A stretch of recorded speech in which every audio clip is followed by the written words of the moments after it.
So I'm just gonna fire off all of his abilities, and we will see how it goes. 1 second, Pawn. We Give need us a sound. second. I need to unmute the laptop here. Now we should be good. Yes.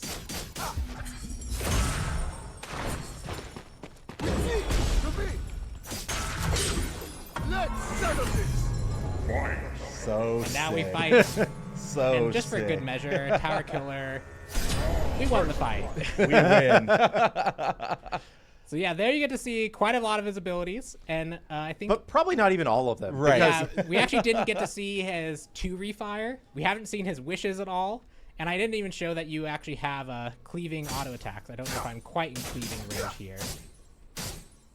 Yeah, I am. There we go. So lots of interesting stuff to go over in Yeah, detail. I told you, chat. This is one of the craziest scouts we've So ever done. sick. He is really fun to play. He's actually really fun to play against too, because like the way that your team has to like, it's fun. Anyway, I'll let you talk. There's I'm sorry. nothing like just walking up a lane and seeing an Aladdin running on a wall towards you. It's just something totally new in Smite. Yeah. Yep. So I guess let's go just step by step. The first thing first is his passive. You can see actually it has the lamp in Oh, his hide our cameras for 1 Yep. second. Yeah, okay, awesome. Thank you. We have the lamp, which is actually in his inventory at all time. This passively just gives him 17% of all stats from items, and this is just because it's taking up an inventory slot.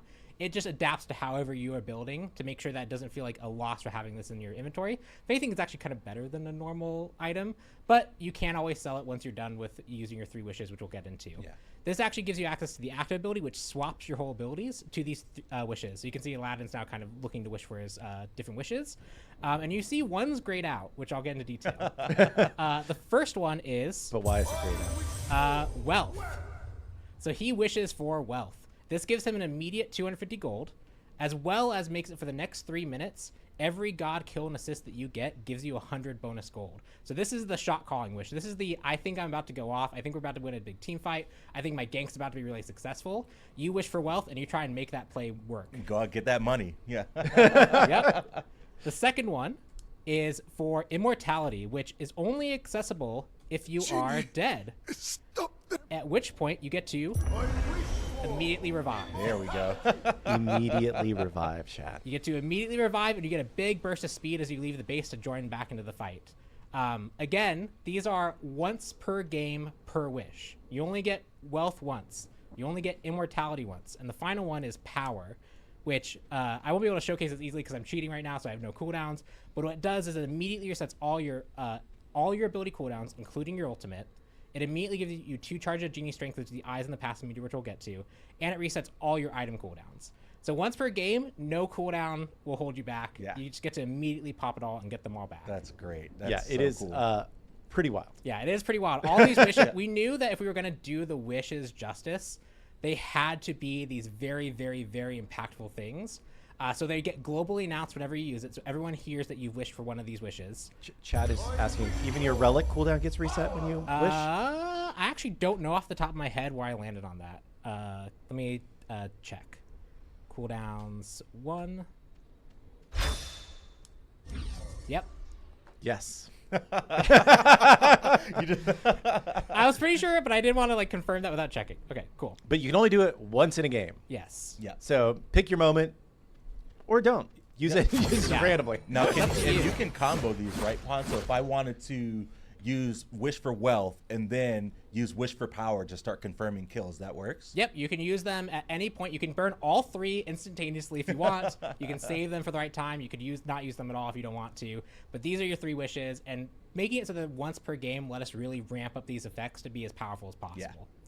So that's just his passive. And, I know, and then right? once you've used all the wishes, if you want to, you can sell the lamp. Yes. You don't get anything for it, right? It's 0 no, gold to 0 sell. gold to sell it. But again, it gives you that passive stat. So it's good in your inventory by default always. But if you realize as you get towards the later stages of the game, you really need a specific item and it's taking up your build inventory, you can sell it so that you can just use it for a different item. We just want to allow that flexibility, even if it's a little off theme, Yeah. that you can sell the lamp. It just comes back. The Genie after the match just goes like, that was a joke. I'm back. Right? Yeah. The item does not disappear after you use all 3. It's just you can sell it. So if you Yes. want to buy another active item or some other item in general. Yeah, I was going to say, Pon, one more question on the pass before we move to the abilities. The lamp counts as an active item towards your 3, correct? It does count as an active. So that's also another reason why you might want to sell it to have access to another active item. So there is the passive. All right. Actually, there is another part, which is these. But wait. There's more. There's more. It's the eyes here. You can see these are the Genie charges. These are actually what allows Aladdin to bring out the Genie in a fight. So you can see here, as I activate my first ability, it's a ability that kind of comes together to shoot a bigger projectile.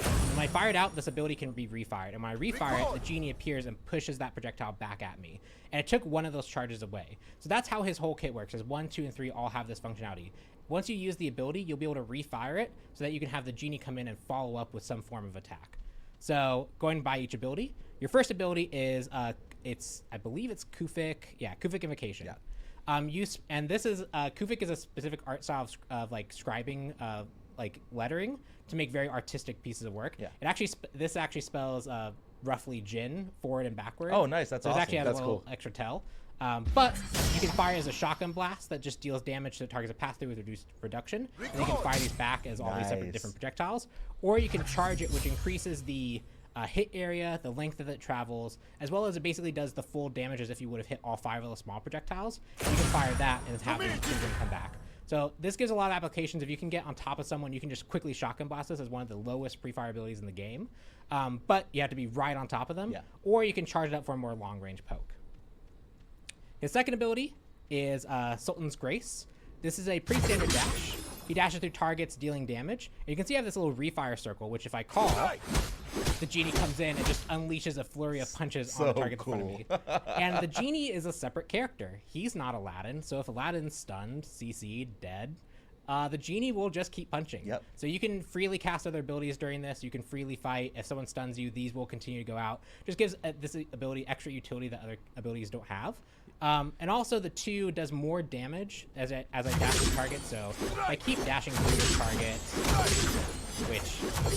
because I keep refiring with no cooldowns, you can see the damage just starts to ramp up and up and up. So now it's doing 180, 187. This does more and more damage as you get them lower and lower. So it's a nice finishing move.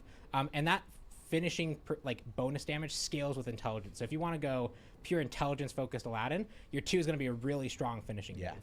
Yeah. And just to kind of reiterate on the, like, while you're calling in the Genie to do the 2 punching, you can be channeling your 1 to, like, you can weave these abilities together in really interesting ways. Yeah, so you can see here, I'm freely firing that ability and calling it back and doing all the things Oh my as the gosh. Genie's attacking. On to the 3. So the 3, as you saw, is the wall run ability. This is one that we wanted to do for a really, really long time. So you can see here, I can target along the wall. If I go straight up, I just run straight up the wall, and I can choose to land at my location. Or I can choose to run along the wall, and I curve around the wall to leap at that location. This works on all things that basically block character movement that aren't characters. So, for example, I can run up my tower. That's perfectly fine. If I want to run along it to disorient my opponents, I can. That's fine. If a Ymir puts up a wall, I can run along that wall. If Ymir puts up a wall against this wall, I can run along this wall and transition to the wall and off the wall. It just allows you to freely use the terrain to create different advantages. Parkour. And you can, Parkour. if you want to go in the same place that you are, you just go kind of straight up the wall. If you want to run along the wall to get a lot of distance, you can do that as well. Our goal here is really to make this feel fluid and feel as much like a wall run as we really could with Smite 2 combat. And you can also like run up and over walls, correct? Yep, you can run up and over this wall. You can see here I just jumped to this camp. That's perfectly fine. And the refire for this ability is where you call the Genie to actually augment the attack. So here if I run up the wall, while I'm running I can toggle it on. And when I land, the Genie comes and slams down. And this does a knock straight up. I think that camp is a little bit in its interaction. If I actually use it here, knocks up straight up, which allows you to combo your abilities. That's like a really good way to confirm your like really quick fire of the 5 Kufik shots. So that says 1, 2, and 3. And again, you can fire these in any order. You can do things like you can fire off this one, run along the wall, get behind someone, and pull it back to you, so you damage people along the way. There's a lot of really interesting ways to weave these abilities. But I think it's time to go into the Yes. So the ult, just really quick personal tangent. I think I have pitched internally the 1v1 ult at least 6 times. And every single time I pitch it, because we come up with a laundry list of reasons why it's really difficult to implement, the balance of it. It could often feel like you just are trapped in a losing situation. It's unfun for the other person. So every single time I've pitched it, I've worked through various of these different problems.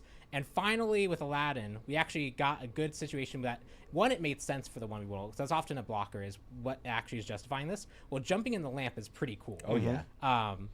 The other big thing was, how do we actually make it feel like it changes the dynamic of the fight rather than just trapping someone into a losing 1v1? And so our answer for that is actually that the 1v1 ultimate, you see here as I fire it, we're fighting 1v1, but there is this kind of, this is going to be hidden in release, but there's something over there. There's actually a lamp on the field right now. And that lamp is interactable by other people. So you pull someone else in, but their teammate can easily hop in this fight to start helping them out. Or you can hit someone while they're surrounded by 3 of your teammates, and everyone can just dogpile in and like, nope, there's no hopping over any walls here. There's no escaping this. You're gonna have to fight 4v1 right now. And just being able to split up the team fight and create interesting dynamics made this feel like a really strong addition rather than just kind of doing the 1v1 ult for the sake of doing the 1v1 ult. And it even has further implications, like if you think your teammate can win that fight against Aladdin, you could actually play defense on the lamp and block people from entering the fight by damaging them because it's interrupted by damaging. And I'm going to show just real quick so you can actually see.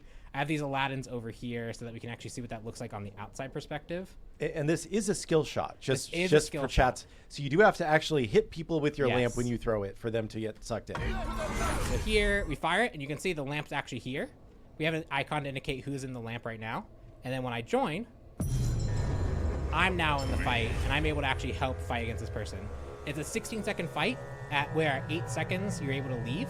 And you can also leave early if either Aladdin or the target dies, but there's still enough people in the lamp to have a fight. There is. I think I also claimed the longest tooltip. Oh, there we go. It keeps scrolling. There's a lot of edge cases with an ultimate like this. I even have some lawyer language in here. I think the second point is hereby referred to as combatants because I needed a term. There's a lot of stuff going on to this. The big thing that we wanted to do though was make it feel like a fair fight that was in Aladdin's favor, but didn't feel like an immediate loss. So there's a few things we've also done in the background here where, first things first, there's actually a minimum health that both Aladdin and his target get restored to. And at the start of the game, this is actually pretty fair and even about what happens. And as you rank up this ability, the fight becomes more and more unfair in favor of Aladdin. So at level 5, you have a pretty fair fight, but as it goes further and further along, you start to have more health restored than they are. They actually get less health restored. You get actually higher cooldown rate. They get lesser cooldown rate. You get protections. They never get any protections. And Aladdin resets all of his main ability cooldowns on his Genie charges, while the other target only has their cooldowns reduced by half. So Aladdin does have an advantage going in this fight, but it's not an insurmountable advantage, especially if someone comes in to help. We're walking on water, baby. Surfing, yeah. So